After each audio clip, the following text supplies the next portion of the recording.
Naghahanap ka ba ng panghimagas? Ito na ang pinaka-perfect na panghimagas para sa'yo. Chewy at super easy nang gawin. No bake, kaya napakadali lang ang paggawa nito. Kaya tara, umpisahan na natin. Kailangan lang natin ng 1 pack na crust Graham. I-set lang natin ang stove sa low heat. At sweetened cocoa. Pwede rin po ang Milo. Ito na kasing available dito sa bahay. I-mix-mix lang natin bago natin ilagay ang gatas. Tinimpla ko lang ito na gatas. Kung may evaporated milk kayo or fresh milk, pwede rin po. Idahan-dahan lang natin ang paglagay ng gatas hanggang sa makuha natin ang tamang consistency. Hanggang sa maging dough na ang ating mixture.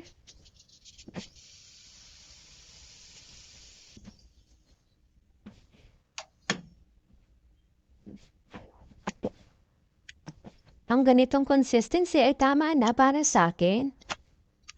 Patayin na natin ang apoy tsaka natin ilagay ang crushed peanut. Paborito ko kasi ito kaya marami ang nilagay ko. Pwede niyo bawasan or hindi na lang lagyan kung ayaw niyo ng peanut.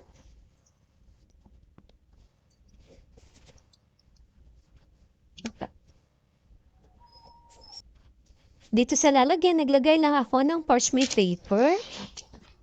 At iklat lang natin.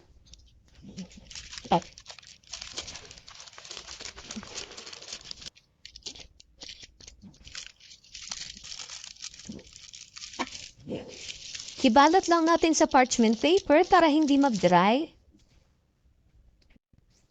Gawa muna tayo ng chocolate syrup. Ito ay optional lamang. Kung wala kayong chocolate, nilagay ko lang ang natirang tinimplang gatas kanina. At hintayin na lang natin na matunaw ang chocolate.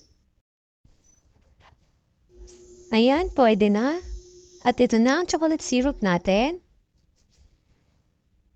I-cut lang natin ayon sa gusto nating laki. Depende na sa inyo kung gaano kalaki ang gusto nyo.